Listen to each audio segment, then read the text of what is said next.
Hey everyone, it's Haley, and today I'm going to be doing a spoiler-free review for Queen of Shadows by Sarah J. Maas. So as per usual, since this is the fourth book in the Throne of Glass series, this review will be spoiler-free as long as you have read the previous three. So as long as you have read Throne of Glass, Crown of Midnight, and Heir of Fire, this will be spoiler-free. There will be no spoilers. I'm not going to be spoiling this book, but since it is the fourth book, some elements of the others might come in. You don't have to have read The Assassin's Blade yet either, because I'm not going to be spoiling that, though I am going to mention something about it, but it's not spoilery. So this book picks up right after Heir of Fire, where all that chaos has happened. There are like so many terrible things. I think that book may have beaten Crown of Midnight for being like the most heartbreaking. Just so many awful things happened in that book.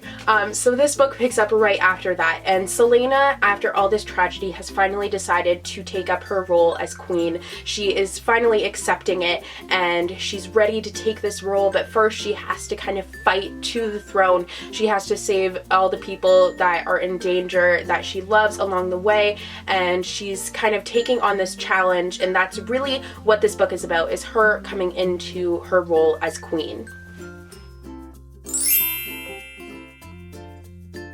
The writing of this book was once again fantastic. I really love how, I think I've mentioned this before, but I love how Sarah J. Maas uses perspectives. She doesn't have like a certain chapter is under a certain perspective. She kind of, they're all interwoven into each of the chapters, and it really gives you like a bird's eye view of everything, but at the same time, you don't know too much. She's just kind of a genius with perspective, and I love it. Like, I'm trying to emulate that in my writing, just kind of because I think it would be such a great tactic to learn, because she's just so talented in using different points of view to show you different elements of the story that all kind of come together to make this amazing story, and I love that. And I love all the characters she has.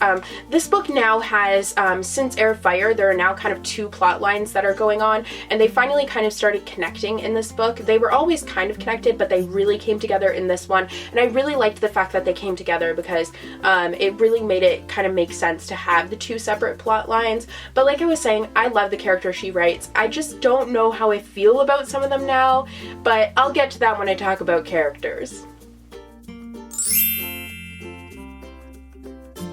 And now to the characters. So as far as characters go, Selena, I still love her. I just think she's a really empowering character, because she's living in this fantasy world, but she's really kind of humanized, and she's facing all of this tragedy, but it's kind of showing how she prevails in the face of it and how she really rises above it. So I think she's a really empowering female figure, and I really like her, even though, I mean, she kills people, but like, it's fine. You know, things happen. I'm not entirely sure how I feel about Kale anymore. I really, really love him, but in this book, and even in Heir of Fire, he was kind of testing my patience a little bit. I did kind of like where his plotline was going in this book, but I do wish that it would be going a little bit in a different direction. As far as Rowan, I like him, but I don't like him as much as everyone else does. People seem to really rave about him, and honestly, I think he's just kind of, an okay character. I don't know. I guess he needs to grow on me a little bit. I do like his relationship with Selena. I think it does make sense. But once again, he's not really my favorite male character. I prefer Dorian. I really like him, and I just feel so bad for him all the time, because I just feel like he always gets like undercut because he is the prince. Like, he has to deal with all of these terrible things, and no one can really save him from them, and it just makes me so sad, because I really, really enjoy him, especially after what happened in Heir of Fire. I just feel so hard for him. And as far as, what's her cousin's name? Adian? Is it Adian? I can't think of his name, but I'm pretty sure it's Adian. But her cousin, I like as a character. I think he's interesting, and it's interesting to have her have a familial connection, because you never see that with her before. Because, I mean, she's had all this tragedy happen to her. She doesn't really have a family. So seeing Selena have a like a family member there, and how she treats them and how they kind of connect, I really liked. As far as Manon and the other witches, I like seeing Manon grow. I feel like she's a character who she is also faced with a lot of hard things, and she has to make all these hard decisions, and she is supposed to be kind of like this really hard, doesn't care about anyone witch, but you kind of get to see like kind of like an onion peeling back the layers and seeing she's not really showing you everything, and she's a little bit more kind than she's letting on, and I really love her in Abraxos. I'm really worried for him. I have been informed though, because I was worried about Fleetfoot before, and I said that in my last review, I have been informed that Sarah J. Maas said the only character guaranteed to survive the series is Fleetfoot, so I'm very happy about that. The plot of this book I found to be a little bit slow initially, but then it really picked up and it kind of kept on going.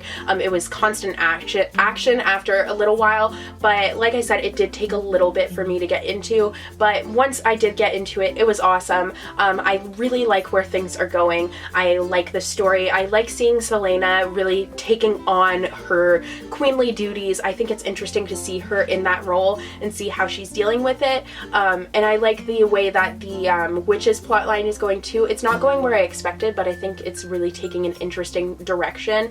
And a lot of people have been saying that you have to have read The Assassin's Blade, which is the bind up of novellas that are prequel to the Throne of Glass series. A lot of people are saying you have to have read that book before reading this one, and I can see why they would say that, but I don't think you have to have read it.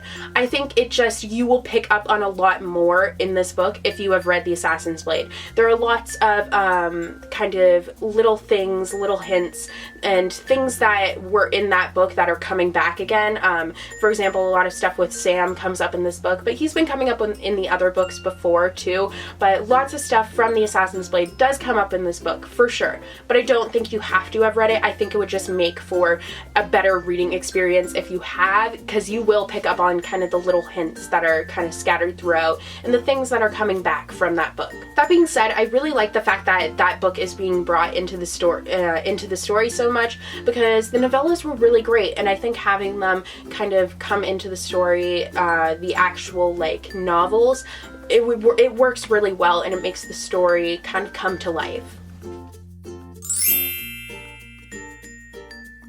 So overall, I give this book a 5 out of 5 stars. I really thoroughly enjoyed it. I thought it was a great continuation to the series. It really showed that Heir of Fire was just kind of a setup for this book, but I think it set it up really nicely, and it ended up working out really well. So yeah, that's going to be all for today's review. I hope you guys enjoyed. Let me know if you have read this book, your thoughts on it, and yeah, I will see you guys in the next video. Bye!